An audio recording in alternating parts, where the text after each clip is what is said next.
তারপর থেকে বাড়িতে উপদ্রব শুরু হয়। কি হয় যে তার ঘরে বসে ওয়াইফ কোনো কাজ করছে, মনে হচ্ছে পাশ থেকে কেউ চলে গেল।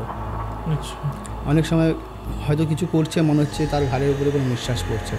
এগুলো তারা বুঝতে পারে। তার সাথে সাথে অ্যাডভেস্টারের ঘর, মনে হচ্ছে চালের ওপর থেকে কেউ গেল, বাইরে বেরিয়ে দেখছে বিড়াল টিড়াল আছে কি না, বিড়ালের মতন সেরকম কোনো ব্যাপারই নেই।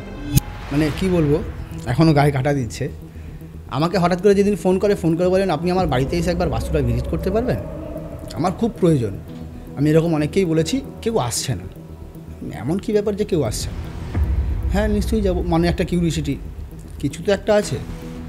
তো উনি ফোনে ঘটনা বলা শুরু করলেন প্রথমে, যে ওনার বাড়িতে মোহিনী বশীকরণ করা হয় এই জিনিসগুলো দিয়েই। ধরো তুমি কোনো ক্লায়েন্টকে বা কোনো মেয়েকে কোনো দ্রব্য দিচ্ছ, হেয়ার অয়েল, পারফিউম, যেগুলো তার সৌন্দর্যের দিকে যায়, বা কোনো সাদা মিষ্টি। ধরো তুমি স্তম্ভন করছো, কীভাবে স্তম্ভন করবে? একটা বড় পাথর না, 25 কিলো 30 কিলো ওজন হতে পারে, নির্জন জায়গায় যেখানে মাটি একটু নরম হবে। তুমি কাঁচা হলুদ আগে বেটে নাও বা থেতো করে নাও, তার রসটা নিয়ে পাথরের ওপরে অনামিকা আঙুল দিয়ে তার নাম লিখলে। ধূমাবতীর সাধনা সবাই করতে পারে না। প্রথমত এমন কোনো ব্যক্তি যে কোনো দিন বিয়ে করেনি, অবিবাহিত, বা এমন কোনো মহিলা যে স্বামী নেই, সে বিধবা, আর না হলে এমন কেউ যে সন্ন্যাস নিয়েছে, তার ফ্যামিলি বলে কিছু নেই। প্রথমে লাগবে তোমার শ্মশানের মাটি, সব দেহের ছাই ভস্য, দুটো জিনিস যে দুটো ব্যক্তির ওপরে করা হবে, তার মাথার চুল, হাতের নখ বা শরীরের কোনো কাপড় তুমি জোগাড় করলে। করার পরে তোমাকে দুটো পুতুল বানাতে হবে। আগে ভাবো যে কী করে ইনকামটাকে আমি সেভিংস করব। নর্থ ওয়েস্ট সাইডে তুমি তোমার ঘরের একটা ক্যাশ বাক্স রাখো, যেখানে দীপাবলির রাতে কোনো কালো বিড়াল, পুরো কালো বিড়ালের লেজ একটা লাল কাপড়ে মুড়ে ওই যে বান মারে, সেক্ষেত্রে আমরা দেখেছি একটা তীর ধনুকের ব্যবহার হয়, মানে ওটা তুমি সিনেমাতে দেখছো। আচ্ছা, বান ওরকমভাবে মারা হয় না, বান মারার প্রক্রিয়া আলাদা। আমি এই বিষয় নিয়ে কথা বলতেই চাই না, কেন কি আমি এই বিষয় নিয়ে কাজ করি না।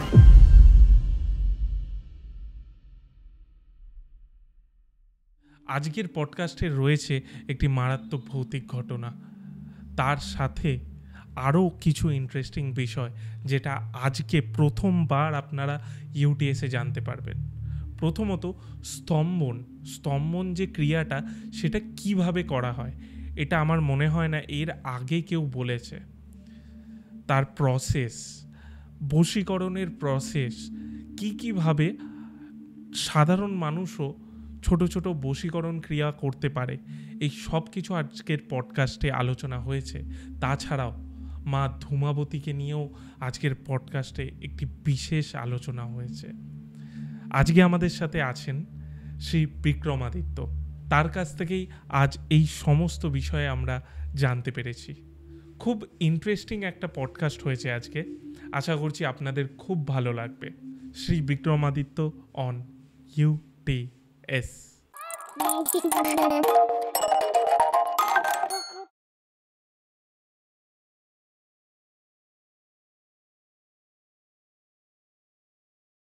বিক্রমাদিত্য দা, ইউটিএসে তোমাকে স্বাগত। তোমার এটা মনে হয় প্রথম পডকাস্ট, তন্ত্রের পডকাস্ট, যেটা আশা করছি সবাই বুঝতেই পারছে তোমায় দেখে। হ্যাঁ, তো আমরা তন্ত্রের বিভিন্ন বিষয়ে আসবো। তার আগে তুমি যেটা কালকে আমাকে বলছিলে তোমার একটা ভৌতিক অভিজ্ঞতা আছে, সেটা যদি আমাদের শেয়ার করো। ভৌতিক অভিজ্ঞতা বলতে আমার একটু ঘোরা অভ্যেস আছে। আমি বছরখানেক আগে একটু সিকিমে ঘুরতে গেছিলাম, তখন ঘুরতে গিয়ে একটা ফ্যামিলির সাথে পরিচয় হয়। তো তখন কথায় কথায় ওনারা আমাকে বলে যে, নর্মালি জানতে পারে আমার বিষয়ে যে আমি এই তন্ত্র লাইনে আছি। তো উনি আমাকে জিজ্ঞাসা করে যে ওনার বেবি আসবে কি না। প্রায় বছর 6-7 হয়ে গেছে, বিয়ে হয়েছে, তো বেবি আসছে না কেন। তো আমার ঠিক আছে, সেই মুহূর্তে তো আর ছক টক দেখার সম্ভব নয়। আমি বললাম তাহলে এক কাজ করো, হাতটা দেখি। তো যখন ছেলেটার হাত দেখি, তখন নর্মাল ছেলেটার হাত দেখে ঠিকঠাকই মনে হলো যে বেবি আসার কথা। যখন মেয়েটার হাত দেখি, তখন মনে হয় যে ওখানে কোনো মিসক্যারেজ হওয়ার জায়গা আছে। তো বলে সেদিনকে গল্প করতে করতে সেদিন হয়ে যায়। তো দিনটা কাটার পর সে আমার নাম্বার নিয়ে যায়। ঠিক আছে, মাস 6-7 পর ভদ্রলোক আমাকে আবার ফোন করে যে আমার একটু প্রয়োজন ছিল আপনার সাথে, দেখা করলে খুব ভালো হয়। তো তার বাড়ি আবার হলদিয়ার দিকে। তো দেখা করতে হবে বলতে কী করতে হবে, তুমি কি এখানে আসবে? বলে না, আপনি যদি আসেন তাহলে ভালো হয়। হ্যাঁ ঠিক আছে, সে নয় যাওয়া যাবে। তো ওনার বাড়ি যাই। যাওয়ার পরে ওনার ওয়াইফ, উনি, ওনার বাবা মা 4 জন বাড়িতে রয়েছে। ওদের বাড়িটাতে ঢোকার পর বাড়িতে অনেক ওনার বাড়ির বাস্তুতে অনেক প্রবলেম রয়েছে। যেমন ওনার বাড়ির পূর্ব দিকে একটা পুকুর রয়েছে, আর বাড়ির দক্ষিণ পশ্চিম কোণায় একটা রান্নাঘর ছিল, পুরনো রান্নাঘর। এবারে 3 পুরুষের বাড়ি, ঠাকুরদা বাবা তৈরি করে গেছে। যেখানে বাবা কিছু মডিফিকেশান করেছে, তার উপরে ছেলে বিয়ের সময় কিছু মডিফিকেশান করেছে। জিনিসটা পুরো ঘজবটো করে ফেলেছে। বাড়ির ব্রহ্মস্থলে তারা বাথরুম, রান্নাঘর বানিয়ে ফেলেছে। অ্যাটাচ বাথরুম থাকবে, বউ আসবে, ঘরে বউ আসবে, বানিয়ে ফেলেছে। সেই মুহূর্তে তারা কিছু বুঝতে পারেনি। আর এইগুলো হলো এনটিটির বাস। ব্রহ্মস্থলকে কখনো খারাপ করতে নেই। সে কী করলো, সেখান থেকে দেখা গেল যে আমি যা বুঝলাম, ওখানে দেখে যা বোঝা গেল, তো আমি তাকে কিছু দ্রব্য দিয়ে আসি যেগুলো ওনারা বাড়িতে ইউজ করবে। আর 2 জনকে 2টো কবচ ধারণ করাই। তারা কবচ ধারণ করার পর মোটামুটি সপ্তাহখানেক ঠিকঠাক কাটে। তারপর থেকে বাড়িতে উপদ্রব শুরু হয়, যেটা ওরা রিয়েলাইজ করে, তারপরে রিয়েলাইজ করে। কি হয় যে তার ঘরে বসে ওয়াইফ ফোনে কাজ করছে, মনে হচ্ছে পাশ থেকে কেউ চলে গেল। আচ্ছা। অনেক সময় হয়তো কিছু করছে, মনে হচ্ছে তার ঘাড়ের উপরে কোনো নিঃশ্বাস পড়ছে। এগুলো তারা বুঝতে পারে। তার সাথে সাথে অ্যাডভেস্টারের ঘর, মনে হচ্ছে চালের ওপর থেকে কেউ গেল। বাইরে বেরিয়ে দেখছে বিড়াল টিড়াল আছে কি না, বিড়ালের মতন সেরকম কোনো ব্যাপারই নেই। সে যাবে কোথায়? দেখতে দেখতে জিনিসটা আরও বাড়তে শুরু করলো। দিনের পর দিন এই উপদ্রব দেখতে দেখতে দেখতে দেখতে একটা দিন মনে হয় যে আবার দাদাকে ফোন করি, আবার আটকে যায়। না থাক, সেরকম তো কোনো ভয়ের কিছু নেই। হঠাৎ করে দেখে যে ভদ্রমহিলার জামা কাপড়, সেগুলো মনে হয় অন্য কেউ ব্যবহার করছে। আন্ডারগার্মেন্টস, সেগুলো কেউ ব্যবহার করছে। মানে কেচে তুলে রাখা জিনিস, সেগুলো ব্যবহার করে বাইরে রাখা মনে হচ্ছে। বা কোনো কোনো সময় দেখছি যে আলমারিতেই রাখা আছে, কিন্তু তার থেকে কেমন একটা আষ্টে গন্ধ আসছে। ব্যাপারটা কেমন একটা খারাপ দেখাচ্ছে। কি করবে? তখন সে আমাকে আবার ফোন করে। তাকে কি সেই দ্রব্যগুলোই আবার কিছু জিনিস আমি কুরিয়ার করি, তাতেও কোনো জিনিস এদিক ওদিক করে আবার কিছুদিন বন্ধ থাকছে, আবার শুরু হচ্ছে। অনেক সময় হয়তো কোথাও ঘুরতে গেল, কদিন দেওয়া হলো না, সেই জিনিসটা আবার হচ্ছে। সে যাবে তো যাবে কোথায়? দিনের পর দিন দেখতে দেখতে তার ওয়াইফ একদিন ঘরে শুয়ে আছে। নর্মালি মনে হচ্ছে যে তার বুকের উপর উঠে কেউ বসে তার দিকে দেখছে, বা তার কখনো মনে হচ্ছে তার পাশে বসে তার দিকে দেখছে। দীর্ঘদিন এই জিনিসটা চলে। এরকম সে তার স্বামীর সাথে নর্মালি যেরকম রাত্রেবেলা আমরা খাওয়া দাওয়া করে রাত্রেবেলা ঘুমিয়ে আছে, দেখছে মাথার ঘোরায় কেউ বসে আছে। দীর্ঘদিন জিনিসটা চলতে থাকে। ওরা জিনিসটাকে ক্যাজুয়ালি নেয়। চোখ খুলে দেখছি যখন, তখন কেউ নেই, কিন্তু অনুভব করতে পারছি আমার আশেপাশে কেউ আছে, ঘরে কেউ ঘোরাফেরা করছে। জিনিসটা অনেক সময় হয় না যে আমার আশপাশ থেকে যখন কেউ যায়, আমি যদি সচেতন থাকি, জিনিসটা বোঝা যায় যে না, আমার পাশ থেকে কেউ যাচ্ছে। জিনিসটা আস্তে আস্তে দিন দিন বাড়তে থাকে। তখনও ভদ্রমহিলা কিছু বুঝতে পারেনি। এর মাঝখানে ভদ্রমহিলার এই 6 বছরের রিলেশানে 3 বার মিসক্যারেজ হয়। ঠিক আছে? তো মিসক্যারেজ হওয়ার পিছনে যতবারই বেবি আসে, ততবারই মিসক্যারেজ হয়ে যায়। প্রথমবারে যখন মিসক্যারেজ হয়, তখন জিনিসটা চলো ঠিক আছে, এসছে হয়তো কোনো রকমভাবে মিসক্যারেজ হয়ে গেছে, জিনিসটাকে অতটা ক্যাজুয়ালি নিল। সেকেন্ড টাইমও ওনারা সেরকমভাবে বিষয়টাকে ভাবেনি। থার্ড টাইম যখন হয়, তখন সে হসপিটালে ভর্তি হয়ে যায়। কারণ মানে সে ঘুমন্ত অবস্থায় দেখে যে তার ব্লিডিং হয়ে গেছে। তো তাকে হসপিটালে নিয়ে যেতে হয়। হসপিটালে গিয়ে জানা যায় যে ভেতরে গর্ভস্থলে সেখানে বাচ্চাটা পুরো পচে গেছে। আচ্ছা। এর পিছনের কারণটা ডাক্তার সচরাচর ধরতে পারেনি। তার সাথে বমিও ছিল। এবারে কারোর প্রেগনেন্সি হলে বমি হয়, এটা কমন, কিন্তু ব্লিডিং হয়ে গিয়ে দুম করে এরকম হওয়াটা ঠিক না। তো ডাক্তারও সেরকমভাবে কিছু না বলে সেদিনকে প্রায় 48 ঘন্টা সে অবজারভেশনে থাকে। কেন কি ভেতর থেকে পুরো পচে গিয়ে জিনিসটাকে বার করে তার ডিম্বাণুটাকে প্রায় নষ্ট হয়ে যায়। তো ডাক্তার কোনো রকমভাবে জিনিসটাকে বাঁচিয়ে তাকে 2 দিন পর আস্তে ধীরে বাড়ি ছাড়ে। সে বাড়ি আসে, তারপরে না ওদের মধ্যে একটা আতঙ্ক থেকে যায় যে এরপর আমি বেবি নেবো কি নেবো না, কেন কি মেয়েটা মরতে বেঁচে এসছে। তখন আর প্রত্যেক বাবা মার একটা স্বপ্ন থাকে যে না চলো ঠিক আছে একটা সময় আমার ছেলের বেবি হবে, আমি নাতি নাতনির মুখ দেখবো, বা কোনো ছেলেরও আশা থাকে যে আমি পরবর্তীকালে বাবা হব বা বাবা ডাকটা শুনবো। তো এইটার আশায় কিন্তু প্রত্যেকটা ছেলেই বসে থাকে, বা প্রত্যেকটা মেয়েই থাকে যে আমি একদিন মা হব। স্বাভাবিক জীবনযাপনে তুমি বিয়ে করলে, বিয়ে করার পরে তোমার লাইফস্টাইলটা একটু চেঞ্জ হয়, তারপরে বাবা মা হলে তখন আর একটু লাইফস্টাইল চেঞ্জ হয়, আস্তে আস্তে যেগুলো আমাদের জীবনের ধাপ, এক একটা ধাপ।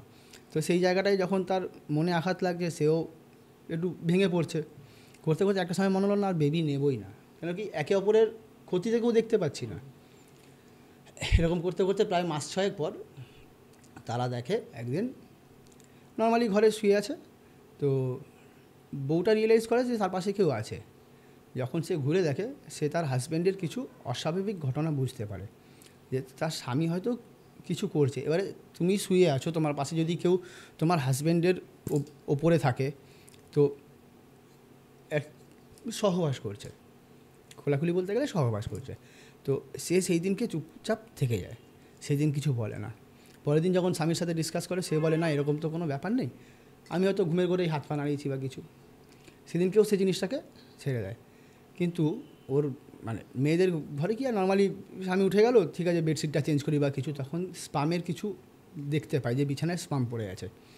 হয়তো যখন হাজব্যান্ডের সাথে ডিসকাস করে, হয়তো স্বপ্নে নাইট ফলস হতেই পারে, এরকমও ব্যাপার থেকে থাকে, ক্যাজুয়ালি নিয়েছে। এরকম বিগত 2 দিন 3 দিন মেয়েটা ফলো করে।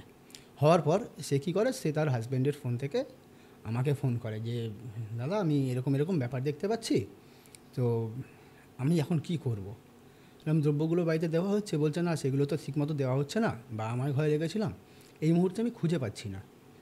তো অনেক দিন হয়ে গেছে, জিনিসটাও তো কমে এসছে, একটা জিনিস তুমি যেগুলো দিতে দিতে জিনিসটা কমে যায়। তো তখন কি করবে, তখন সে বললো তাহলে এক কাজ করুন, আপনি যদি টাইম বের করে একটু বাড়িতে আসতে পারেন খুব ভালো হয়। তো তারপরে আমার ওর বাড়িতে যাওয়া, আবার সেকেন্ড টাইম বাড়িতে গেলাম, যাওয়ার পরে পুরো ঘটনাটা শুনলাম। শোনার পরে এটা বোঝা গেল যে মেয়েটার প্রতি কোনো এন্টিটি নেই, ছেলেটার সাথে কোনো এন্টিটি এসে সহবাস করছে। আচ্ছা, এবারে সে আসার অপেক্ষায়, সে তো সবসময় থাকছে না। কী করলাম, আমাকে সেদিনকে ওখানে থাকতে হলো। থেকে যখন রাত্রেবেলা না ওই পাশাপাশি ঘরে, ওর বউ আমার ফোনে ডায়াল নাম্বারটা কাছেই রেখেছিল। যখন ডায়াল করে আমি ওর ঘরে গিয়ে নক করি, তো নক করাতে ও ঘরে যখন যাচ্ছি তখন মানে ওর বউ দরজাটা ছিটকানিটা আগলা রেখেছিল। ঘরে ঢোকার পরে দেখি সে উলঙ্গ অবস্থায় শুয়ে আছে। কিন্তু যখন কোনো মানুষ কারোর ঘরে প্রবেশ করে, তখন যখন নক করছে, সে তো তার স্ত্রী বুঝতে পারছে যে উলঙ্গ অবস্থায় শুয়ে আছে। বলছে দেখুন এরকম ব্যাপার, এই মাত্র এই জিনিসটা চলছিল। তো ওকে চেপে ধরার পর ও তখন ক্লিয়ার করে না আমার সাথে এরকম কিছু হচ্ছে, এটা আমি বুঝতে পারছি। আর এন্টিটি সেই সময় সেই ঘরেই ছিল। তো তাকে ঘর বন্ধন করে, যখনই আমাকে ও কলটা করেছে আমি ঘর বন্ধন করেই ওর ঘরে ঢুকেছি, ওর বেরোনোর কোনো জায়গা নেই। এবারে কথা হলো ওর কাছে জিজ্ঞাসা যে ও কি চায়। অ্যাকচুয়ালি মেয়েটি যখন মারা যায় প্রায় 30 বছর আগে, মেয়েটি বিবাহিত ছিল, কিন্তু মানে এই মা হওয়ার চাহিদাটা ছিল, কিন্তু সে মা হতে পারেনি, তার আগেই একটা অ্যাক্সিডেন্টে তার মৃত্যু হয়।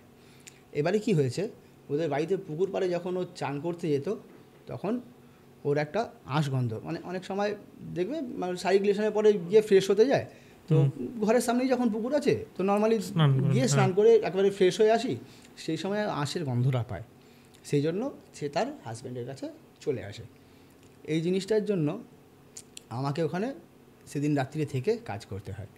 সবথেকে বড় কাজ হচ্ছে যে তার সাথে কথোপকথন, যে সে কী চায় বা কেন করছে জিনিসটা। তো তার উদ্দেশ্য ছিল, দেখো আমার সাথে সহবাস করছে কিন্তু বাচ্চাও নিচ্ছে কেন, মানে ওর কথা হচ্ছে তুমি আমার সাথে সহবাস করছো, বেবি আমি নেব, বেবিটা আমি ওকে দেবো কেন, ও তো মা বলে ওকে ডাকবে, ও তো আমাকে ডাকবে না। ও ওর একটা হিংসা জন্মাচ্ছিল, যার জন্য বাচ্চাটাকে প্রত্যেকবার নষ্ট করে দিচ্ছিল। সেই জায়গা থেকে ওকে বুঝিয়ে ওর সাথে কথা বলে, দেখো এনটিটি কিন্তু এই নয় যে সবসময় তোমার ক্ষতিই করে দিচ্ছে। তুমি তার সাথে যদি কথোপকথন করো, তুমি তার সাথে সেই জায়গাটায় পৌঁছতে পারলে সে তোমাকে তার সাথে তোমার ওর মনের কথাগুলো সব বলবে। বলার পরে তুমি ওকে কোনো অপশান দাও যে তুই এইটা না করে তো এইটা করতে পারতি, বা তোর কী করলে, বা তোর বাড়ি কোথায় বল, সেখানে গিয়ে যদি তোর সাধ্য শান্তি করানোর কোনো উপায় থাকে সেইগুলো বল, তাহলে আমি তোর সেই সাধ্য শান্তিটা করানোর চেষ্টা করছি যাতে তোর মুক্তি হয়। তুই অন্য কোনো জীবন নতুন করে শুরু কর, সেখানে গিয়ে তুই নতুন করে মা হওয়ার একটা জায়গা দেয়। কিন্তু এইভাবে তো তোর জীবনটা নয়, তুই তো স্বাভাবিকভাবে গর্ভে কাউকে আনতে পারবি না। তো তোর কাছে এখন এরকম কোনো অপশান খুঁজে লাভ নেই। তুই কোনো মহিলার যদিও মানে কোনো মহিলা শরীরেও চলে যাস, তো সে মা হবে, তুই তো হতে পারবি না, তোর মধ্যে সেই জ্বালাটা থেকেই যাবে। তো তুই এক কাজ কর, তুই কিভাবে কি করলে তোকে এখান থেকে মুক্তি দেওয়া যাবে বা তুই মুক্তি পাবি সেই কথা বল, যাতে আমি তোর মুক্তির কোনো ব্যবস্থা করতে পারি, যেখানে গিয়ে তুই কোনো জায়গায় নিজের মতন করে জীবনযাপন করে নিজের মতন করে সংসার করতে পারিস এর পরবর্তীকালে। এছাড়া তোর কাছে কোনো উপায় নেই, কেন কি এইভাবে তুই ভটকে বেরিয়ে লাভ নেই। কী করতে চাস? অনেকক্ষণ থাকার পরে বলছে না আমি এখান থেকেই বাচ্চা নিতে চাই, সে যাবে না। মানে ওর ঘাওড়ার মধ্যে আমি এখানে থেকেই এইভাবে বাচ্চা নেব, সে বুঝবে না, আর তাকে বোঝানো আমার কর্তব্য। তো তাকে অনেক কষ্টে বোঝানো হলো যে দেখ, তুই যদি চাস তুই কিন্তু এই লাইফটা আসতে পারিস, একটা সময় তুই এরকম একটা লাইফ লিড করতে পারবি। তো তুই এরকম কিছু না করে তুই নিজের জীবনযাপন করার চেষ্টা কর। সে ঘরের জিনিস ভাঙচুর করছে, শুনবে না। অনেক কষ্টে প্রায় ঘন্টা 2-2.5 ঘন্টা পর জায়গায় আসে। সে একটা ঠিকানা দেয়, সেখানে গিয়ে তার বাড়ির লোকের কাছে পুরনো ছবি একটানা, সে ওপর থেকে রাশ পড়ে গেছে, তো সেরকম ড্যাম্প হয়ে গেছে, সেরকম ছবি নিয়ে তার বাড়িতে গিয়ে তার বাড়ির লোককে বলা হয় যে এরকম ব্যাপার এই হয়েছে, তো আপনারা এক কাজ করুন, তার সাধ্যশান্তির ব্যবস্থা করুন। সে বলল, তারা আবার এই সব বিষয়ে মানে না। বললাম তাহলে এক কাজ করুন, আপনি ছবিটা দিয়ে দিন, যার সাথে আমার পরিচয় হয়েছিল তাকেই বললাম যে তুমি এক কাজ করো, তুমি এর একটা সাধ্যশান্তির ব্যবস্থা করো, যেখানে গিয়ে ওর একটা পুজো সাধ্যশান্তি হলো। যদি সেরকম হয় তুমি গয়াতে গিয়ে একটা পিণ্ডদান করে এসো।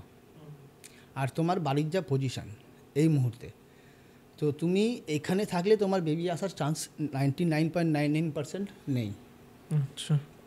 ওর বাড়ির পূর্ব দিকে সূর্যের দিক, পূর্ব দিকটা হচ্ছে আমাদের সূর্যের দিক, আর ও ব্রহ্মস্থলে যেহেতু বাথরুম বা রান্নাঘর কিচেন করে ফেলেছে, এইগুলো রাখাটা ঠিক নয়। সেই জন্য ওকেও বলা যে তুমি পারলে এখান থেকে অন্য কোথাও সরে যাও।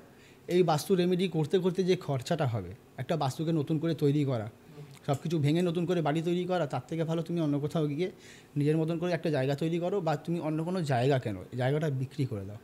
দিয়ে সে ওখান থেকে বেরিয়ে তার বাবা মা আসবেন না, আমার পৈতৃক সম্পত্তি আমি এখান থেকে যাব না, যেটা হয় মায়া টান যেটা থেকে যায় আমাদেরও থেকে যে না আমি আমার বাবার বাড়ি থেকে আসবো না, আমার বাড়িটাই বাবার বাড়ি আছে, মানে বাবার বাড়ি ওটাই আমি থাকবো। তো সেখানে তার বাবা মা আসে না, বছরখানেকের মধ্যেই তার বাবা মারা যায়। আর তখন মাকে বাধ্য হয়ে ওখান থেকে আনতে হয়, দিয়ে জায়গাটা তারা বিক্রি করে। আর ওটা হওয়ার পরেই মানে ওখান থেকে আসার কলকাতায় যখন ওরা চলে আসে, আসার পর মাস 6-7 পরে তার প্রেগনেন্সির একটা খবর আসে। প্রায় তার 1 বছরের মাথায় আমাকে ফোন করেছিল যে বেবি হয়েছে, একটা ছেলে হয়েছে, তো থ্যাংক ইউ সব কিছুর জন্য। হ্যাঁ, থ্যাংক ইউ বলার কিছু নেই, এটাই আমার কাজ। আমার তুমি যেখানে বিপদে আটকাবে সেখান থেকে যদি আমি বের না করতে পারি তাহলে লাভটা কোথায়, সেইটাই মেন উদ্দেশ্য। আর যদি তুমি বলো ভৌতিক ঘটনায় যে আজও আমি একটা কাজ করে উঠতে পারিনি, আচ্ছা, সেটা হচ্ছে তোমার কোলাঘাট থেকে একটু ভেতরে যেতে হয়। সেখানে একজন ভদ্রলোক আমাকে আচমকা একদিন হঠাৎ কোত্থেকে নাম্বার পেয়েছে জানি না, হঠাৎ করে বেশ ভালো ফ্যামিলির থেকে বিলং করে। ভদ্রলোক বাড়িতে একা, তার পুরো জয়েন্ট ফ্যামিলি ছিল, প্রায় বড়দা, ছোটো ভাই, বাবা মা, নিজের ওয়াইফ, সন্তান নেই। তিনি সে বাড়িতে একা থাকতেন। সেখানে মানে কি বলবো, এখনও গায়ে কাটা দিচ্ছে। আমাকে হঠাৎ করে যেদিন ফোন করে বলেন আপনি আমার বাড়িতে এসে একবার বাস্তুটা ভিজিট করতে পারবেন, আমার খুব প্রয়োজন। আমি এরকম অনেককেই বলেছি, কেউ আসছে না। এমন কি ব্যাপার যে কেউ আসছে না? হ্যাঁ নিশ্চয়ই যাবো, মানে একটা কিউরিসিটি, কিছু তো একটা আছে। তো উনি ফোনে ঘটনা বলা শুরু করলেন প্রথমে, যে ওনার বাড়িতে নিজের বড়দা, বড় বৌদি, তার ছেলে মেয়ে, ছোটো ভাই, তার কোনো ছেলে মেয়ে হয়নি, ওনারও কোনো ছেলে মেয়ে হয়নি। ওনার ওই বাড়িতে যাওয়ার পর দাদা, বৌদি, ছেলে তিনজনেই গাড়ি অ্যাক্সিডেন্টে মারা যায়। ওনার ওয়াইফ ওনার সঙ্গেই থাকতেন, ছোটদা আর বৌদি গায়ে আগুন দিয়ে দেয়। ঠিক আছে, তো জিনিসটা একটা বছর দেড়েকের মধ্যে পরপর দুটো ঘটনা, আমারও শুনে খারাপ লাগছে। ওনার ওয়াইফ দিনকে দিন, যত দিন যাচ্ছে শুকিয়ে যাচ্ছে। উনি অনেক ডাক্তার দেখিয়েছেন, ব্যাঙ্গালোর, ভেলোর, প্রচুর জায়গা গেছে, ডাক্তারের কোনো কিছুতে কোনো রিপোর্ট বেরোচ্ছে না যে কী কারণে হচ্ছে। একটা সময় এসে তার ওয়াইফও মারা যান, তিনি বাড়িতে একা। ভৌতিক উপদ্রব তুমি যদি বলো, ও রিয়েলাইজ করলেও কোনো সময় বলতো না আচ্ছা এগুলো হয় না, এগুলো কিছু না। তো জিনিসটা অনেকে মানে, অনেকে মানে না। আমি তো জোর করে কাউকে মানাতে পারি না যে তোমাকে মানতেই হবে। তো সে কী করলো, সে তখন আমাকে বললো যে এবারে আমার মনে হচ্ছে এবারে কাউকে একজনকে দরকার যে আমাকে গাইড করবে বা আমাকে এখান থেকে বাঁচাবে। আমার মনে হয় না আমিও খুব বেশি দিন বাঁচবো বলে, কেন কি বছর তিনেকের মধ্যে সব শেষ। আমার পুরো বাড়ি গম করা বাড়ি, আজকে আমি একা 3 তলা বাড়িতে কী করব। তো আপনি একবার আসতে পারবেন? ঠিক আছে, ঘন্টা দেড়েকের রাস্তা, সকালবেলা কথা হয়েছে, আমি যদি সন্ধ্যের দিকে আপনার ওখানে আসি। বলছে ঠিক আছে চলে আসুন। ওনাকে একটা দেখুন যে এতটা রাস্তা যেতে গেলে আমার কিন্তু খরচা সাপেক্ষ এরকম একটা অ্যামাউন্ট লাগবে, কেন কি এখান থেকে আমি যাবো আসবো, তার একটা টাইম আছে, আমারও একটা কাজের ওপরে কিছু একটা রামসাম অ্যামাউন্ট থাকে। তো সেটা বলে যাবো, কিন্তু আমার এরকম একটা অ্যামাউন্ট লাগবে। বলো আপনাকে চিন্তা করতে হবে না, আপনি চলে আসুন। আমি ওনাকে বললাম ঠিক আছে, আমি তাহলে আজকে দুপুরে বেরোচ্ছি, বিকেলের মধ্যে আপনার বাড়ি চলে যাবো, খাওয়া দাওয়া করে বেরোবো 3টে নাগাদ, 5টার মধ্যে আপনার বাড়িতে ঢুকে যাবো। রাস্তায় কোথাও দাঁড়িয়ে একটু চাটা খেয়ে নিলাম, খেয়ে গেলাম। আমি বাড়ি থেকে বেরোবো কি, ওনাকে আসছি বলার 15 মিনিট পর আমার প্রচণ্ড জ্বর, প্রায় 104, 105 জ্বর। আমি হঠাৎ করে দেখলাম এতটা জ্বর চলে এলো, কোনো কারণ ছাড়াই, সকাল থেকে বিন্দাস ঘোরাফেরা সব কিছু হচ্ছে, দুপুরের পর হঠাৎ করে জ্বর। কী করব? তো আমি ভাইকে বললাম এক কাজ কর, ভদ্রলোককে ফোন করে বল যে আমি আজকে আসতে পারছি না, আমি অন্য কোনো দিন যাব। ফোনটা করার আধা ঘন্টার মধ্যে আমার গা থেকে জ্বর চলে গেল। নর্মালি বিছানায় শুয়েছিলাম, একটা ব্ল্যাঙ্কেট গায়ে চাপা দিয়ে, প্রচণ্ড ঘামছি। তো আধা ঘন্টা পর দেখলাম জ্বরটা নেই আর। যখন গা থেকে ব্ল্যাঙ্কেটটা সরিয়ে নিচে নামলাম যে একটু বাথরুম যাই, ফ্রেশ হয়ে আসি, গিয়ে দেখি নর্মালি আয়নায় যে বুকে, গালে, এরকম জায়গায় প্রচণ্ড পিঠে আঁচড়ানোর দাগ। আচ্ছা, সেদিনকে তো যাওয়া হলো না। তারপরের দিন একদিন আমি সেই হলদিয়ার দিকেই একটা কাজ থেকে ফিরছি, সেদিনকে ভদ্রলোকের কথা মনে পড়লো যে আমাকে কেউ ডেকেছিল। আমি ঠিক নন্দকুমার পার করার সময়, নন্দকুমার পার করে মাঝে একটা পেট্রোল পাম্পের ওখানে দাঁড়িয়ে ভদ্রলোককে ফোন করি, আপনি বাড়িতে আছেন? আর আপনি তো সেদিনকে যেতে পারেনি, তো আজকে যদি আসি কোনো প্রবলেম হবে? সেদিনকে আমি ওখান থেকে বেরোলাম, বেরিয়ে কোলাঘাট পৌঁছতেও পারিনি, বাঁদিকের চাকাটা বাস্ট করলো, সামনের চাকা। আমি তখন বুঝলাম যে এখানে কিছু ঠিক নেই। আমি সে ভদ্রলোককে আবার ফোন করে বললাম যে দাদা আমার এরকম গাড়ির চাকা বাস্ট করে যায়, তো আমি আজ স্টেপনি লাগিয়ে ফিরছি এখন, কিন্তু আমি আজকের দিনটাও বোধহয় আসতে পারবো না, যেহেতু একটা বাধা পেলাম। আমার কাছে মনে হলো জিনিসটা বাধা, আমি জিনিসটা সেদিনকে ছেড়ে দিলাম। সেই যে ছাড়লাম, সেদিনকে ভদ্রলোক আমাকে ফোনে বললেন আমি এর আগে গোটা 50 জন প্লাস আমি লোককে জানিয়েছি, বা আপনাদের যারা তন্ত্র সাধনা করেন বা মাতৃ সাধনা করেন তাদেরকে জানিয়েছি, এমন কোনো ব্যক্তি আমার বাড়ি অবধি পৌঁছতে পারেনি। আপনি আগের দিন যখন বললেন না আমি আসছি, আমি তখন ভেবেছিলাম, আমি জানতাম যে আপনি আসতে পারবেন না, সেই দিনকেও কিন্তু আমি পৌঁছতে পারলাম না। এই একটা আফসোস, বা সেই দিন যে আমারও কোনো ক্ষতি হয়নি সেটাই বড় কথা, আমাকে বাধা দেওয়া হয়েছে, কিন্তু ভদ্রলোক আজও কাউকে তার বাড়িতে কাউকে দেখাতে পারলো না যে জিনিসটা কেন হচ্ছে। তারপর তুমি আর ট্রাই করোনি? তারপরে সেই জায়গাটাই তো মানে সেই মানসিকতাটাই তৈরি হলো না যে আমি তার বাড়িতে যেচে যাব।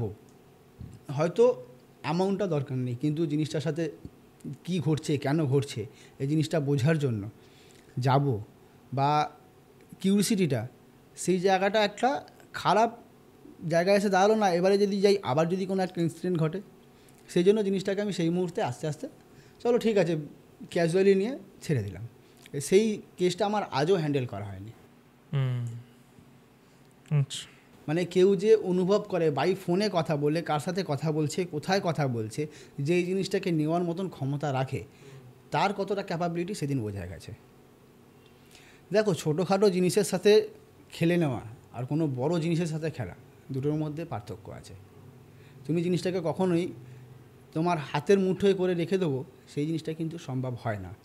কিছু জিনিস হয় তোমার সাথে স্যাক্রিফাইস করতে রাজি হয়, আর কিছু জিনিস হয় যে তোমাকে স্যাক্রিফাইস করতে বাধ্য করে।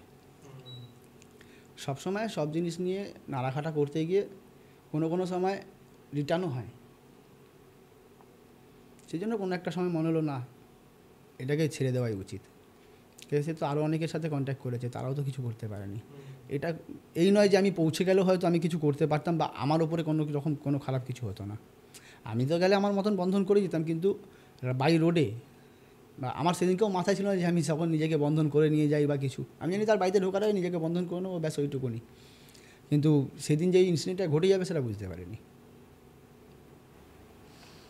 এটা একটু অন্যরকম মানে আমার লাইফে সবথেকে সেরা বলতে পারো এই কেসটাই, যেটা আমি কোনোদিনও নিজের মতো সলভ করতে পারলাম না। আমি ভিজিটই করতে পারলাম না, সলভ করা তো দূরের কথা। শুধু তুমিই নয়, ওনার কথা অনুযায়ী আরও 50 জনের বেশি। হ্যাঁ, বলছে আমি এরকম প্রচুর লোককে ফোন করেছি যারা কেউ আজ অব্দি আসতে পারেনি আমার বাড়ি অব্দি। প্রত্যেকের সাথে কিছু ডেঞ্জারাস এন্টিটি একটা আছে ওখানে, যে তুমি হয়তো ফোনে এরকম বলোনি যে তুমি এখানে থাকো বা এখান থেকে যাবে, কিচ্ছু বলোনি, তাতে সে এরকম ভাবে বুঝে যাচ্ছে যে আমি কোথায় আছি বা কোথা থেকে বলছি। কতটা পাওয়ার তার। এরকমও দিন গেছে যে কেউ ব্যাঙ্গালোরে আছে, যে আগামী জিনিস কুরিয়ার করেছি, সে মানে ফোনে থেকে সলভ করা, ফোনে থেকে সে উত্তর দেয়, কন্টিনিউ উত্তর দেওয়া, এগুলো হয়েছে। হয়তো প্রথমে সেখান থেকে গেছে, তারপরে আবার ওর উপরে পেজ চালান করা হয়েছে, সে কথা বলে নিজে থেকে বেরিয়ে গেছে, না চলো ঠিক আছে আমি এখানে নেগোসিয়েট করছি, আমি বেরিয়ে যাচ্ছি। কিন্তু ওরকম কেস কোনো দিন পাইনি যেখানে আমি পৌঁছতেই পারলাম না। আচ্ছা, তন্ত্রের ক্ষেত্রে এবার আসি। ভৌতিক ঘটনা তো হলো, তন্ত্রের ক্ষেত্রে তুমি কি মানে তুমি যখন একটা কাজ করো, তুমি কি প্রয়োগ করো? এটাই তো হাসির বিষয়, তন্ত্রের কাজ মানে যে করে তন্ত্রের সবটাই করে। আচ্ছা, কিন্তু এখানে একখানা ছোট্ট কথা, আমি মারণের কোনো কাজ করি না। আচ্ছা। আর তুমি এখন জানো বশীকরণ ঘরে ঘরে, এমন কেউ নেই যে বশীকরণের বিষয়ে জানে না বা বশীকরণ করতে চায় না। আজকে কারোর কিছু হলো, আমাকেই একটু একে বশীকরণ করে দিন, আমাকে ওকে বশীকরণ করে দিন। স্তম্ভনের কোনো ক্রিয়া, উচ্চাটনের কোনো ক্রিয়া, উচ্চাটনের ক্রিয়া আসে, প্রায়ই আসে। কোনো ক্ষেত্রে দেখতে হয় জিনিসটা আদৌ লজিক্যালি কিনা। আমার কাছে যদি মনে হয় জিনিসটা লজিক্যাল, তাহলে আমি করব। যদি মনে হয় না লজিক্যাল নয়, আমি করব না। যদি এখন একটা ভাড়াটে বলে না এই মালিককে উচ্চারণ করবে, সেটা কোনো দিনই ঠিক নয়। কিন্তু একটা ভাড়াটে যখন 12 বছর 15 বছর ধরে এক জায়গায় বসে আছে, সে ছাড়ছে না, তার কাছে একটা জায়গা থেকে পার্টির সোর্স বা কিছু, বা অনেক সময় এরকম হয় যে মালিক বাইরে থাকে, সে একটা এগ্রিমেন্টের টাইমের পর থেকে সে ছেড়ে উঠতে চাইছে না। অনেক সময় হয় না, যেখানে আগে আমাদের কথাই ছিল 12 বছরের পরে কিন্তু অধিকার চলে আসে, সেখানে পার্টি সাপোর্ট করছে আজকের ডেটে। তো সে যাবে কোথায়? মালিকটা কোথায় যাবে? কোর্টে কেস করছে, কোর্টের কেস দীর্ঘদিন চলতে থাকছে। একটা মালিক সে নিজের লাইফস্টাইল লিড করবে। অনেক সময় কী হয় যে আমার প্রপার্টি বানানোর শখ, বানিয়ে দেখাশোনা তো করতে হবে, কাউকে ভাড়া দিয়ে রেখে দিলাম, সেখানে তাকে আর কোনো অপশান নেই যে সে কোর্টে কেস করার পরেও সে একই জিনিস, সে কোর্টের কেসও চলছে, সে তার মতন রয়ে যাচ্ছে, কোনো যায় আসে না। তো লোকে জানে ভাই আমি একটা ভালো প্রপার্টি পেয়েছি, থেকে যাই এখানে, আমার লাইফ তো কেটে যাবে, আমার ছেলে মেয়ের লাইফও কেটে যাবে। তো তখন আমাদের উচ্চাটনের কাজ করতে হয়। কোনো ক্ষেত্রে করতে হয় যেখানে জিনিসটা ভালোর দিকে যাবে। কোনো সময় যদি তুমি অন্য কারোর উপরে উচ্চাটনের কাজ করছো, যেখানে তুমি কোনো মালিককেই উচ্ছেদ করে দেওয়ার চেষ্টা করছো, সেটা তো ঠিক নয়। আচ্ছা, আর বশীকরণের কি মজাদার কেস আছে? এটা আমি সবার কাছ থেকেই শুনি, ওর জন্য আমি বশীকরণের মজাদার কেস বলতে এরকম অনেক কেস আছে। ধরো কি বলবো, এখন সবাই চায় যে কিছু হোক না হোক আমি ওকে বশীকরণ করে আমার কাছে রেখে দিই। ধরো মানে কিছু লোকের অভ্যেস আছে যারা বার বা পাবে যাওয়া অভ্যেস, এবারে সেখানে মেয়েরা থাকে যারা প্রস্টিটিউটের সাথে যুক্ত থাকে। এবারে সেখানে কী হয়, সেখানে ধরো এরকম একটা ক্লায়েন্ট যে নর্মালি প্রস্টিটিউট ছিল, সে একজন ভদ্রলোকের সাথে পরিচয় হয়। সে ভদ্রলোককে থাইল্যান্ড, ব্যাংকক, দুবাই ঘুরতে নিয়ে যাচ্ছে, টাকাও দিচ্ছে, সে তার লাইফস্টাইলটাকে পেয়ে যাচ্ছে, একটা ভালো লাইফস্টাইল লিড করতে পারছে যে আমি এখানে ছিলাম, এখান থেকে উঠে এই জায়গায় পৌঁছে যাচ্ছি। তো আমি সেই জায়গায় ও কী করলো যে আমার কাছে এলো, আমি ওকে বললাম দেখো এই জিনিসটা এরকমভাবে সম্ভব নয়, মানে আমি এই কাজটা নেব কি নেব না সেটা আমার উপরে ব্যক্তিগত ব্যাপার। আমার মনে হয় কাজটা নেওয়া ঠিক হবে না, কেন কি তুমি যেটা পাচ্ছ সেটা নিয়ে খুশি থাকো। ও চাইছে ওর বউকে ছেড়ে দিয়ে যেন ওর বসেই থাকে। এবারে সে যেখানে যাচ্ছে, অফিসের কাজে যাচ্ছে, যেখানে যাচ্ছে, ধরো বাইরে বাইরে কাজ করছে, ব্যবসার কাজে বাইরে যেতে হচ্ছে, মেয়েটাকে নিয়ে যাচ্ছে। তো তুমি যখন সবটাই পাচ্ছ তো ওকে বশীকরণ করছো কেন? না আমি ওকে ওর বাড়িতে যেতে চাই না। তাকে তার বাড়িটা, সে তো তার লাইফস্টাইল, তার বাড়ি ঘর দোর, বাচ্চা কাচ্চা আছে, সে তোমাকে দিচ্ছে সেটা আলাদা বিষয়, সে তোমাকে দিচ্ছে তুমি পাচ্ছ সেটা আলাদা বিষয়, সে স্ব ইচ্ছায় দিচ্ছে। তুমি বশীকরণ করে তার থেকে সব কিছু আস্তে আস্তে নিজের করে নেওয়া বা নিজের নামে নেওয়া, বা আমার অ্যাকাউন্টে এইটা চাই ওটা চাই আমাকে এটা দাও, তুমি চাও না চাও, ওর কী করতো চাওয়া পাওয়াগুলো পূরণ করতো। যদি আমাকে আজকে বলতো যে আমার একটা ব্যাগ লাগবে, ব্যাগটা কিনে দিত, ড্রেস লাগবে, ড্রেসটা কিনে দিত, কিন্তু কোনো টাকা দিত না। আজকে ঘুরতে যাবে, চলো না আমি আছি, আমার সাথে যাচ্ছ, তুমি আমার থেকে আমি খরচা করব, কিন্তু তোমাকে আমি কোনো টাকা দেবো না। একটা ব্যবসায়ী লোক, তার যদি অ্যাকাউন্ট থেকে একটা বেমালুম কোনো জায়গায় ট্রানজ্যাকশান হয়, সেখানেও তার প্রবলেম আসতে পারে, বা তার ফ্যামিলির দিক থেকেও তার প্রবলেম আসতে পারে। সে সব কিছু পাওয়ার পরেও একটা টাইমে গিয়ে কী করলো, তার বাড়িতে গিয়ে ঝামেলা শুরু করলো। আচ্ছা, যে না আমাকে অধিকার দিতে হবে। সেখানে আমি বশীকরণ তো ভাই করবো না, তুমি জিনিসটা ভুল করছো। আমার মনে হয়েছে ভুল, সেই জায়গায় আমি করিনি। আমার জিনিসটা বেশ মজাদার লেগেছিল। ভদ্রমহিলা, তার ছক দেখে আমার যখন মনে হয় তিনি কখনো গৃহবধূ হবেন না, তার লাইফস্টাইলটা এইভাবেই কাটবে। আর সে এরকম 3-4টি জায়গায় যে নিজের জায়গাটাকে ধরে রেখেছে, যে 3-4টি জায়গা এরকম আমি পেয়ে গেছি যেখান থেকে আমার একটা সাডেন ইনকাম চলে আসছে, আমার ইন্টারন্যাশনাল ট্রিপ হয়ে যাচ্ছে, ঘোরা হচ্ছে, স্ট্যাটাস মেনটেন হচ্ছে। আচ্ছা, বশীকরণের একটা পার্ট হয় মোহিনী বশীকরণ, হ্যাঁ সেটা কি? এখানে আমাকে জানতে হবে মোহিনী কে। মোহিনী হলেন স্বয়ং নারায়ণ, যাকে তুমি সমুদ্র মন্থনের কথা নিশ্চয়ই শুনেছ। সে সময়ে যখন অমৃত কলস উঠে আসে তখন সেটা পায় কে? দেবতারা। দেবতারা পাওয়াতে ওখান থেকে চুরি করে নেয় অসুররা। তখন অমৃত কলস যখন দেবতারা পেলেন না, তখন কি করলেন, তখন ওরা স্বয়ং মহাদেব নারায়ণকে বললেন, এবারে তুমি তোমার সৌন্দর্যের একটা প্রমাণ দাও, অমৃত কলসটাকে ও তাদের থেকে ছিনিয়ে নিয়ে এসো। তখন নারায়ণ মোহিনী রূপ ধরে আমাদের অসুরদের কাছে যায়, গিয়ে সেখানে তার রূপের গুণ দেখিয়ে তার থেকে অমৃত কলস নিয়ে আসে। নিয়ে আসার পর যখন তারা অমৃত পান করছিলেন, সেখানে চন্দ্রদেবের ছদ্মবেশে কেতু, রাহু দাঁড়িয়ে অমৃত কলস থেকে অমৃত পান করে। কয়েক ফোঁটা পড়াতেই তখন নারায়ণ বুঝতে পারে যে এ চন্দ্রদেব নয়, এ রাহু। তখন তার চক্র দিয়ে তার গলা থেকে মাথাটা আলাদা করে দেয়। তার কিন্তু গলা থেকে আর নিচের অবধি নামলো না অমৃত, সেই জন্য রাহু আর কেতু দুজনে আলাদা, কিন্তু দেহ একটাই। তার মাথা থেকে তার বডিটাকে আলাদা করে দিল, সেই জন্য রাহু আর কেতু দুজনে আলাদা আলাদা। সেখানে বোঝা যায় যে তার সৌন্দর্যের কাজ কী। আজকে মোহিনী বশীকরণ করা হয় এই জিনিসগুলো দিয়েই।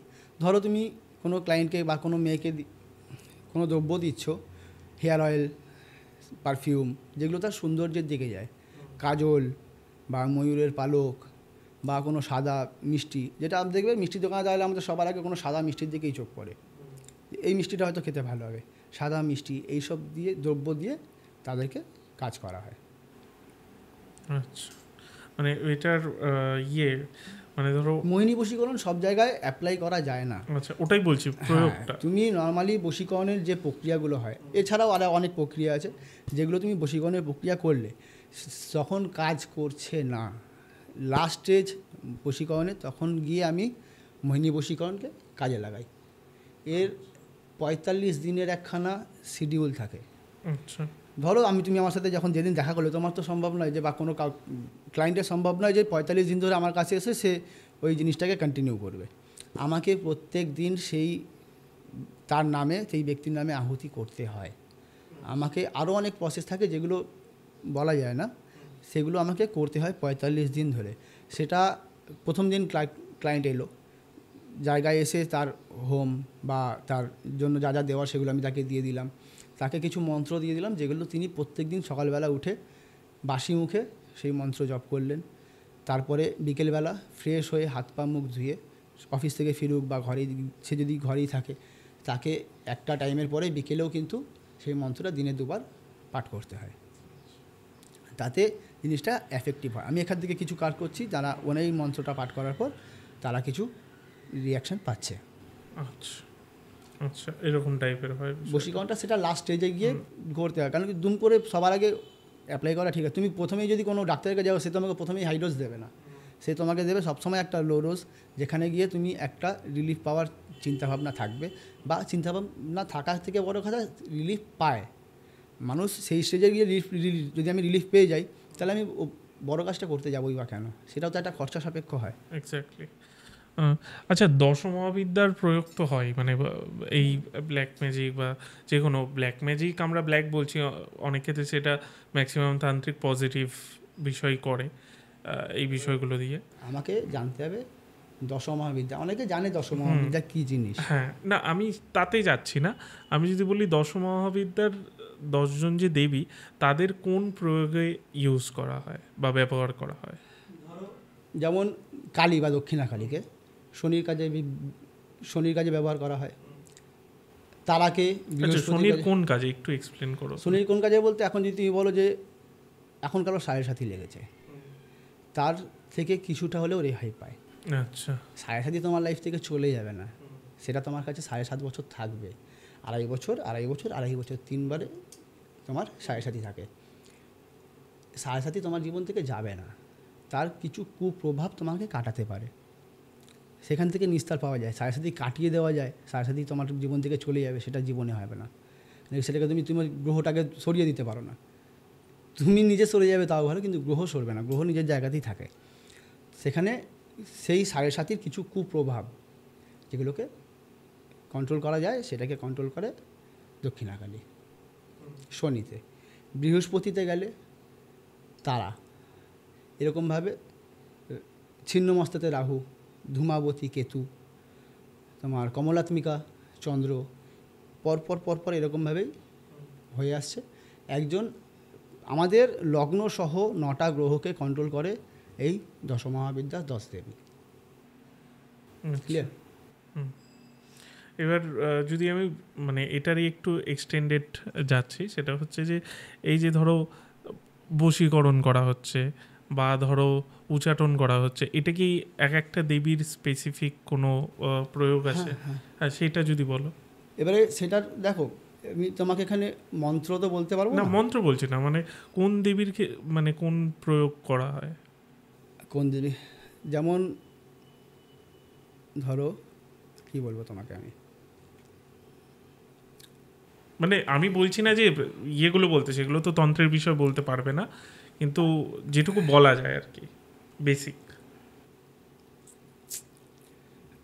স্তম্ভনের ক্ষেত্রে বগলামুখীর কাজে লাগে। ধরো তুমি স্তম্ভন করছো, কিভাবে স্তম্ভন করবে?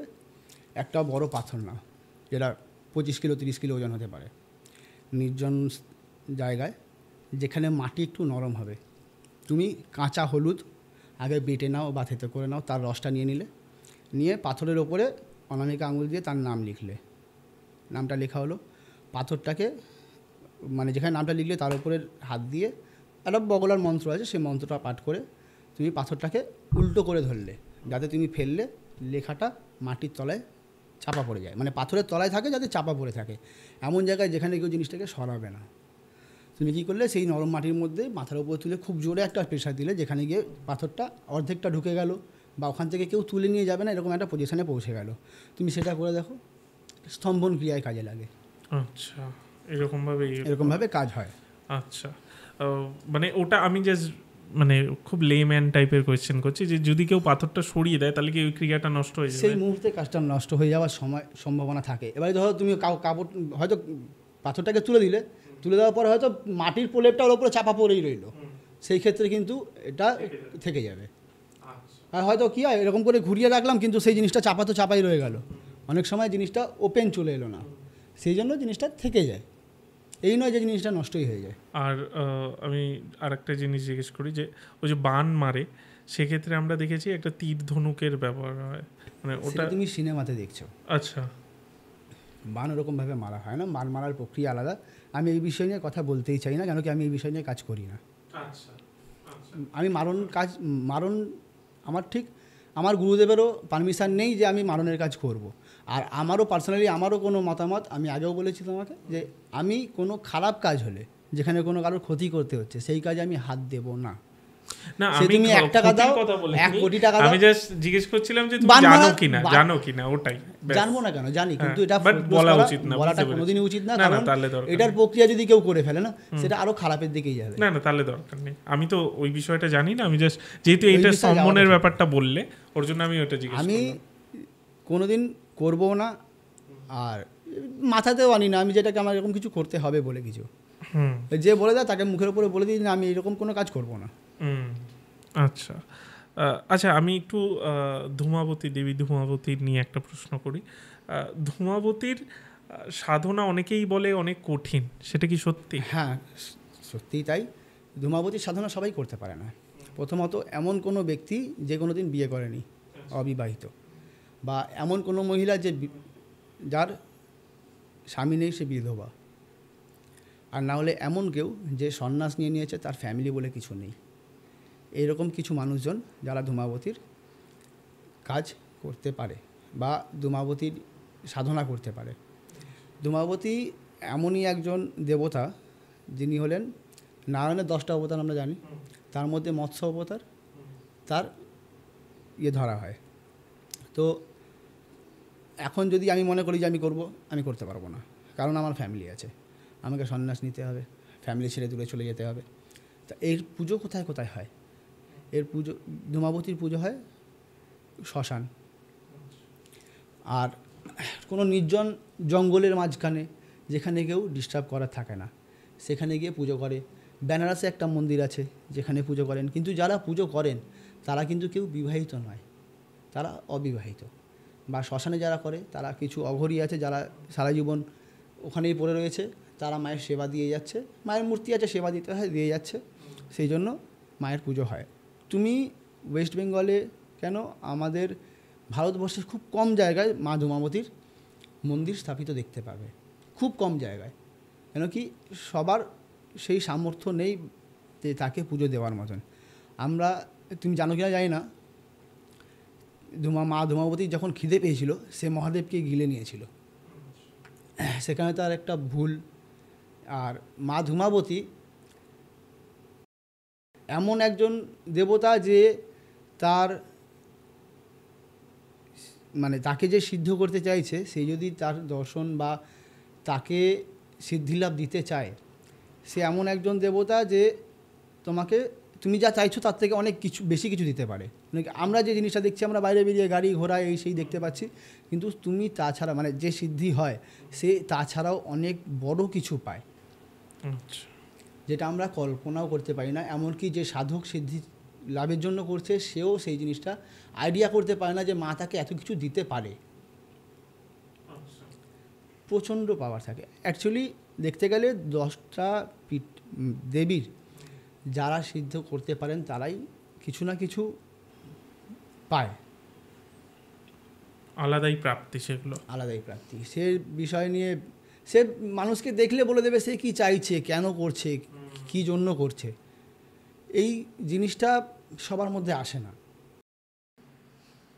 আচ্ছা, তন্ত্রে ভৈরবীর সাধনার গুরুত্ব কি? ভৈরবী সাধনার গুরুত্ব, তুমি যদি এই জায়গায় যেতে চাও, ব্যাপারটা শুনলে অনেকের হাসি পাবে বা অনেকে গালাগালিও করতে পারে। ভৈরবী সাধনা এমন একটা সাধনা যেখানে ভৈরবী তোমার স্ত্রীকেও করতে পারো, বা তুমি অন্য কোনো মহিলাকেও করতে পারো।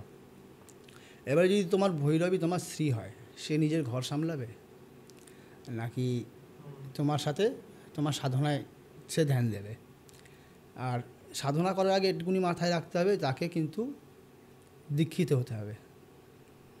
সে তুমি তন্ত্রমতে দীক্ষিত বলো বা তুমি অন্য যেরকমভাবেই দীক্ষা নেওয়া হয়, দীক্ষিত সবার আগে তাকে হতে হবে। আর তার বার্থ চার্টে দেখতে হবে যে সে ওই জায়গাটা নেওয়ার উপযুক্ত কি না। ঠিক আছে? তো এখন যদি কেউ উপযুক্ত না হয় তাহলে তাকে আসাটাই ঠিক নয়। আর এমন কেউ যে উপযুক্ত হলো, সেখানে সে ভৈরবী হতে পারে, তাকে সিদ্ধ করতে হয়, তাকে সেই বিষয়ে জ্ঞান রাখতে হবে, এই তন্ত্রমার্গের তাকে ঠিকঠাক জায়গায় পৌঁছাতে হবে। একটা টাইম পিরিয়ডের পরে সে ভৈরবী সাধনা করতে পারে। তাহলে ভৈরবী সাধনা করতে গেলে কি করতে হয়, আমি পুরোপুরি খোলাখুলি কিছু বলছি না, কিছুটা বলছি, কারণ এখানে অনেকের অনেক মতামত, অনেক খারাপ কথাও বলে, যারা বোঝে জিনিসটা জানে তারা ভালো কথাও বলে। ধরো একজন সাধক যে ভৈরবী করবে বলে ঠিক করছে, এবারে দেখতে হবে ভৈরবী কে। আমাদের মহাদেব, যাকে আমরা ভৈরব বলি, তারই অর্ধাঙ্গিনী মা পার্বতী ভৈরবী। এখানে মা পার্বতীর সাথে প্রেম করার সাথে সাথে বা তার সাথে থাকার সঙ্গেও কিন্তু মহাদেব অনেকের সাথে প্রেম করেছে। সেটা তুমি 64 যোগিনী 64 রূপ বলতে পারো, বা দশম মহাবিদ্যার 10টা মায়ের রূপও বলতে পারো, যাদের সাথে বাবা প্রেম করেছে। তো এখানে সাধকের ক্ষেত্রে কি হয়, বা আমরা পরমাংশ রামকৃষ্ণদেবের দিকেও জানি যে সে তার ওয়াইফকে, স্ত্রীকে পুজো করে, সেও কিন্তু এই সাধনা করেছেন। সেরকম আজকে যদি কেউ এই সাধনা করে, তাকে প্রথমে সে মহিলাকে সিদ্ধ করতে হয়, তাকে পঞ্চগব্য দিয়ে চান করাতে হয়। তাকে পঞ্চগব্য কী কী? ঘি, দুধ, দই, শর্করা, মধু মিলিয়ে তাকে স্নান করানো হলো। স্নান করানোর পর তাকে পুজো করা হয়। পুজো করার পর যে ঘরে তুমি করছো, সেই ঘরে তোমার গুরু থাকতে হবে। গুরু থাকার পরে সেখানে একটা হোমকুণ্ড করা হলো, যেখানে তুমি প্রথমে বসে তোমার প্রার্থনা, তোমার কিছু মন্ত্রের জপ করা হয়। করার পরে তোমাকে শায়িত অবস্থায় শুতে মানে যে সাধক করবে তাকে সেখানে শায়িত অবস্থায় থাকতে হবে, কোনো বস্ত্র ছাড়া। তার লিঙ্গের ওপরে, যে ভৈরবী হবে তার লিঙ্গের ওপরে তাকে বসতে হবে। বসার পর সেই ব্যাপারটা কি বলতে চাইছি, তো তার উপরে কী করতে হয়, সেই অবস্থায় থাকাকালীন তাদেরকে 1.25 লাখ জপ করতে হয়। সেই জপের আহুতি হয়, আহুতি দিতে হয়। তারপরে তাকে একটা জিনিস কি, 1.25 লাখ জপ করতে কিন্তু 1 মিনিটে, 5 মিনিটে, 1 ঘন্টায় হয় না। 1.25 লাখ আহুতি, কিন্তু ওই প্রত্যেক একটা মন্ত্রের জপ আর আহুতির মধ্যে টাইম কিন্তু প্রচুর লাগে।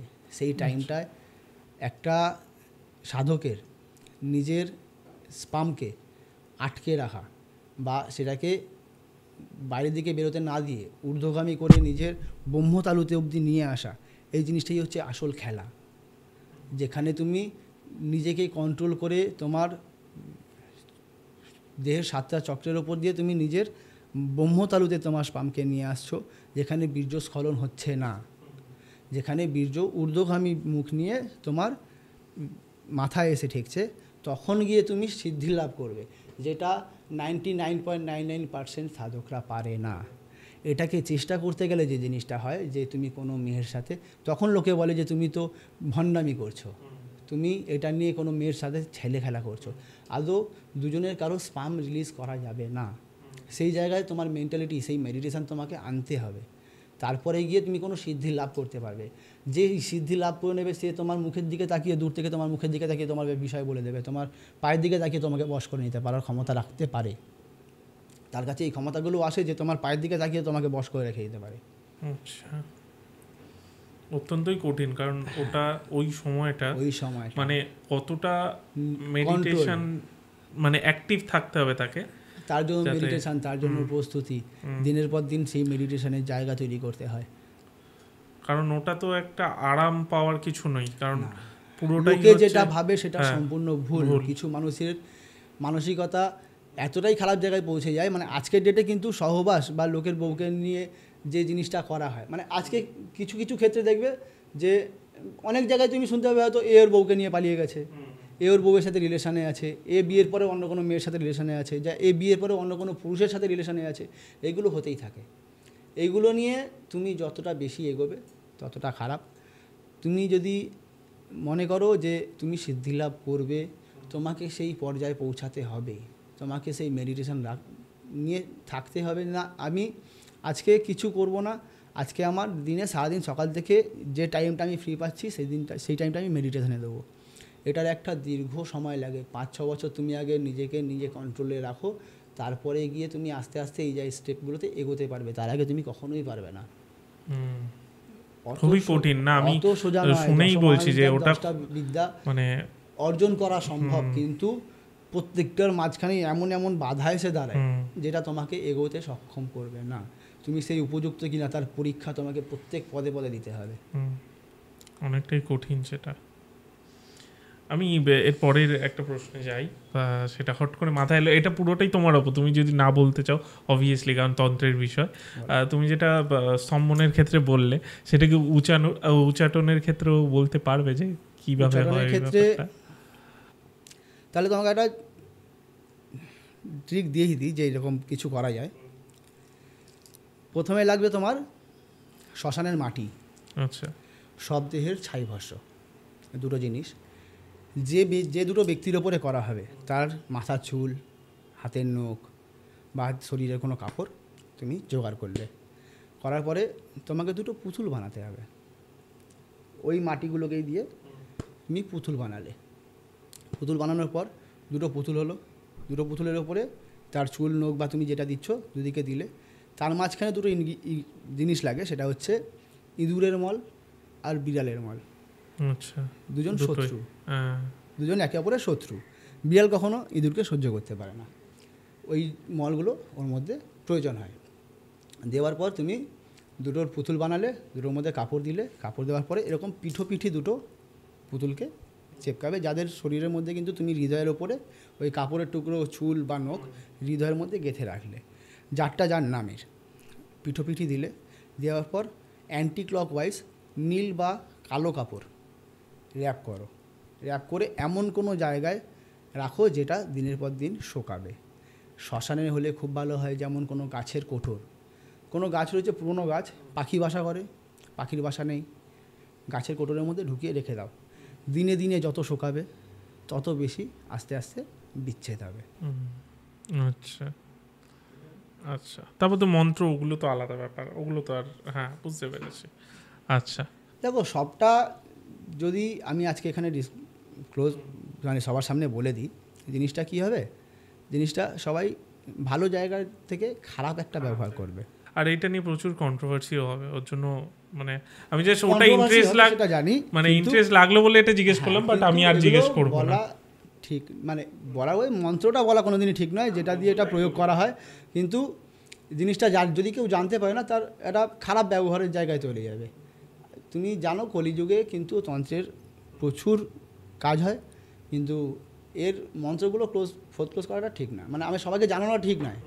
এখানে আমার গুরুর একটু নির্দেশ আছে যাতে আমি এই জিনিসগুলো যাতে কারোর সাথে শেয়ার না করি, এটা পুরো পার্সোনালি রাখার কথা। আর যেহেতু কিছু তন্ত্র আছে যেগুলো গুপ্ততন্ত্র, যেগুলো কোনোদিনই কারোর সামনে ক্লোজ করা ঠিক নয়। আচ্ছা, আমি লাস্ট আজকে জিজ্ঞেস করি যে লোকের যাতে আমরা মানে শ্রীবৃদ্ধি হয়, আমি এটুকু বলতে পারি, তার শ্রীবৃদ্ধি মানে কিছু ভালো জিনিসপত্র হয়, তার জন্য কি কোনো টোটকা আছে? দেখো, টোটকা তো অনেক কিছুরই আছে। তুমি তোমার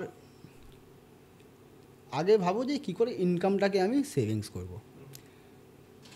নর্থ ওয়েস্ট সাইডে তুমি তোমার ঘরের একটা ক্যাশ বাক্স রাখো, যেখানে দীপাবলির রাতে কোনো কালো বিড়াল, পুরো কালো বিড়ালের ল্যাজ একটা লাল কাপড়ে মুড়ে যদি তুমি ওখানে রাখো, তোমার আজকের দিকে ফোনপে গুগল পে হয়ে গেছে, লোকে অনলাইন ট্রানজ্যাকশানই করে, যদি সম্ভব হয় ওখানে কোনো টাকা পয়সা রাখার চেষ্টা করো, দেখো ওখানে টাকা জমবে, তোমার এই টাকা খরচা হবে না।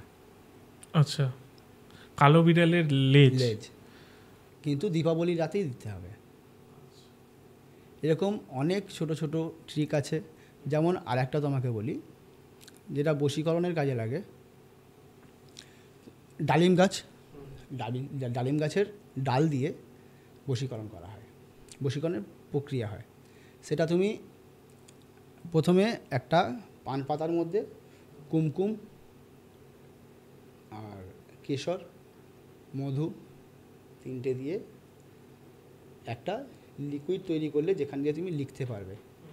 আর তার আগে তোমাকে আগের দিন গিয়ে তোমাকে ডালিম গাছকে নিমন্ত্রণ জানিয়ে আসতে হবে। একটা পান, মিষ্টি, সুপারি, ধূপকাঠি নিয়ে তুমি তার কাছে যাও, গিয়ে ডালিম বৃক্ষকে তুমি আগে নিমন্ত্রণ করো যে আমি কালকে সকালে তোমার কাছে আসবো, তোমার কাছে এসে আমি তোমার থেকে তোমার একটা বৃক্ষের টুকরো নিয়ে যাব, তাতে আমি একটা কাজ করব, সেটা হবে, সেই কাজটা সম্পূর্ণ হবে। এই নয় যে যেন হয়, সম্পূর্ণ হবে বলে তুমি চলে এলে। পরের দিন সকালবেলা যাও, 3বার হাততালি দিয়ে তাকে জাগাও, গাছ বৃক্ষকে জাগাও, জাগিয়ে তাকে বলো, হে বৃক্ষ দেবতা, আমি তোমার থেকে তোমার একটা ডাল, আমি তোমাকে কালকে নিমন্ত্রণ জানিয়ে গেছি, আমি তার একটা ডাল নিতে এসেছি, এখানে বাকি যে বৃক্ষ রয়েছে সবাই সাক্ষী রইল, তোমার থেকে আমি ডালটা নিয়ে যাচ্ছি, এটা দিয়ে আমি যে কাজটা করব কাজটা হবে বলে তুমি তার থেকে একটা ডাল ভেঙে নিয়ে এলে। ভোজ্যপত্রতে তোমাকে কাজটা করতে হবে। তুমি যে কুমকুম, মধু আর কেশর দিয়ে যে ইয়েটা বানিয়েছো, সেটা এমনই হতে হবে যেটা দিয়ে তুমি লিখতে পারবে। ওটা দিয়ে লিখে ওটাকে ভোজ্যপত্রটাকে ভাঁজ করে কোনো মধুর শিশিতে ভরে দিয়ে সেটাকে পুরোপুরি সিল করে দেবে। সিল করে সেটাকে কোনো চলন্ত জলে, যেমন গঙ্গার জল সবসময় চলতে থাকে, এরকম কোনো প্রবাহিত জলে গিয়ে তুমি সেটাকে দিয়ে আসবে, সে মানুষটা তোমার প্রতি বশীকরণ হবে। এরকম এটা করার জন্য নির্দিষ্ট দিন আছে, নির্দিষ্ট তিথিতে গিয়ে নিয়ে আসতে হয়, নির্দিষ্ট তিথিতে গিয়ে কাজটা করতে হয়। আমি দিনগুলো এই মুহূর্তে বলছি না, যে কেউ করে ফেলবে। এবারে তুমি যদি বলো যে একটা সিম্পল টোটকা, যে আমি কোনো মেয়ের হয়তো দেখাশোনা হয়েছে, মেয়েটাকে আমার পছন্দ হয়েছে, কিন্তু তার আমাকে ঠিক পছন্দ হলেও কোনো একটা জায়গায় দ্বিধাবোধ হচ্ছে, সে আমাকে না করছে, তো সেখানে আমি যদি কাউকে বশীকরণ করতে চাই বা কোনো মেয়েকে বশীকরণ করতে চাই, তুমি কি করে করবে? তুমি তার সাথে কথোপকথন হচ্ছে, এই নয় যে তুমি দেখো আজকে একটা জিনিস, বশীকরণ জিনিসটা কিন্তু একটু ইন্টারেস্টিং। তুমি যে কোনো লোককে বশীকরণ করতে পারো না। আচ্ছা, আজকে মনে হলো যে আমি সালমান খানকে বশীকরণ করব, দিয়ে আমার ভাই বোনের সাথে বিয়ে দিয়ে দেবো, কখনোই সম্ভব নয়।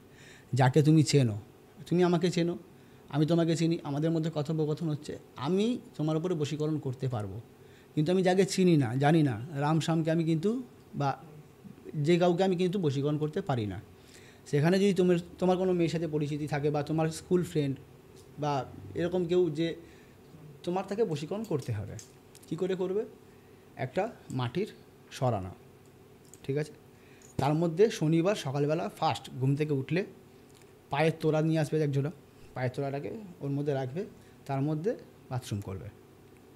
এরকম পরের দিন সকালবেলা ওই বাথরুমের মধ্যে রইল পায়ের তোড়াটা, ওটাকে পরের দিন সকালবেলা ফেলে দিয়ে ওর মধ্যে প্রথমে আবার সেই বাথরুম করবে। এরকম 21 দিন করবে।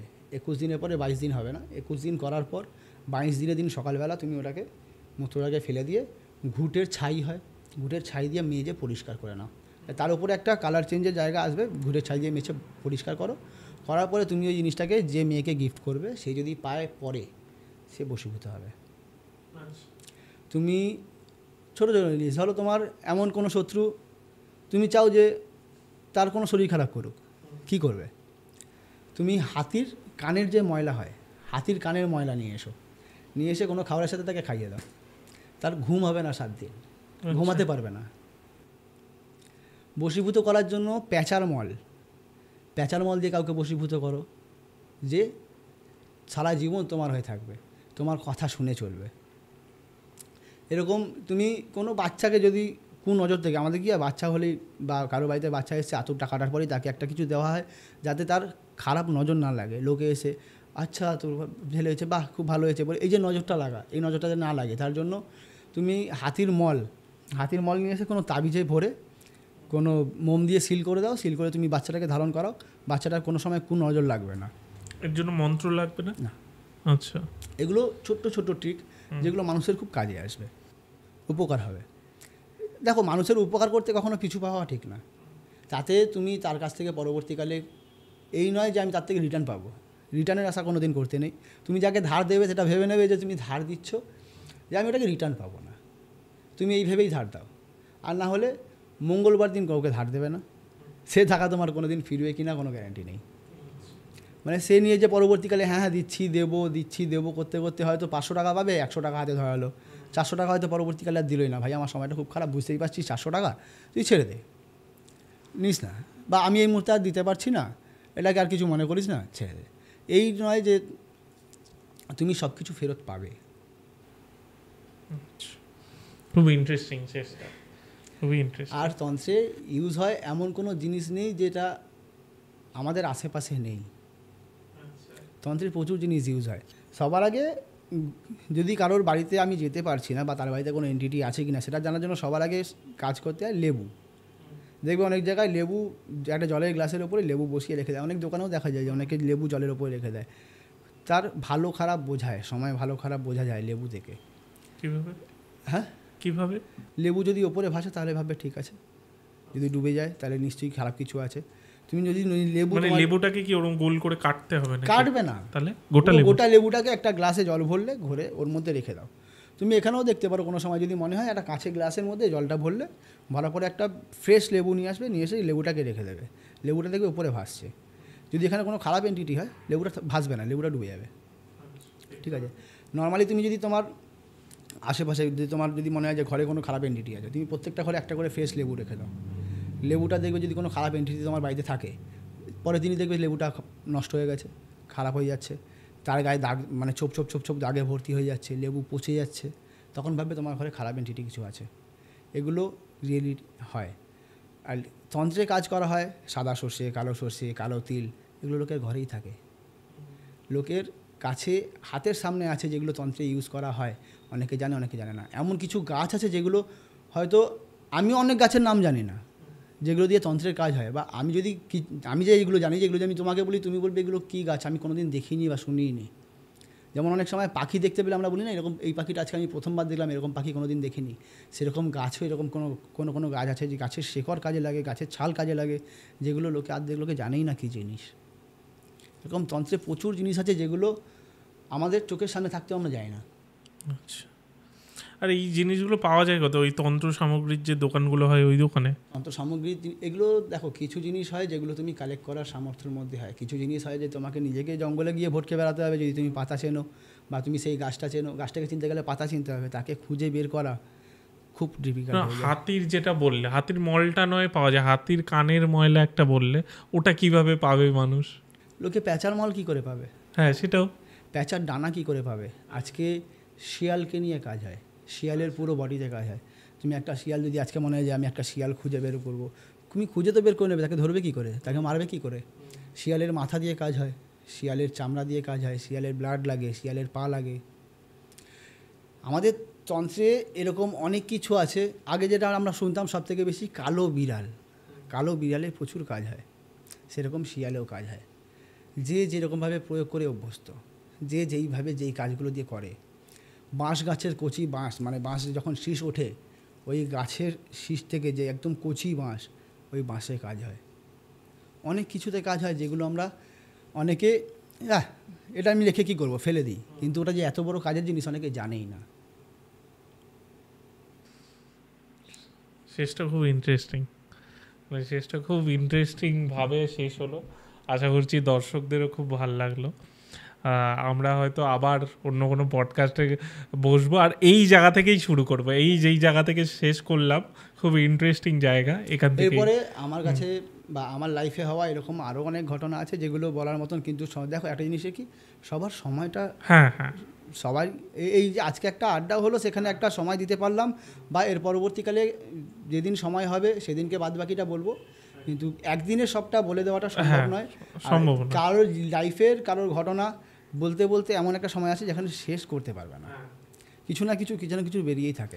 না, সব থেকে মানে তোমার ক্ষেত্রে আমার যেই জিনিসটা পজিটিভ লাগলো, লোকে কিন্তু যেটা ধরো তুমি একটা ঘটনা বলে যেটা তুমি করতে পারোনি, যেতে পারোনি, এটা কিন্তু কেউ প্রকাশ করে না। না, যেটা সত্যি সেটা সত্যি, আমি যেটা পারবো সেটা পারবো, 100% করে দেবো, আর যেটা হবে না সেটা হবে না।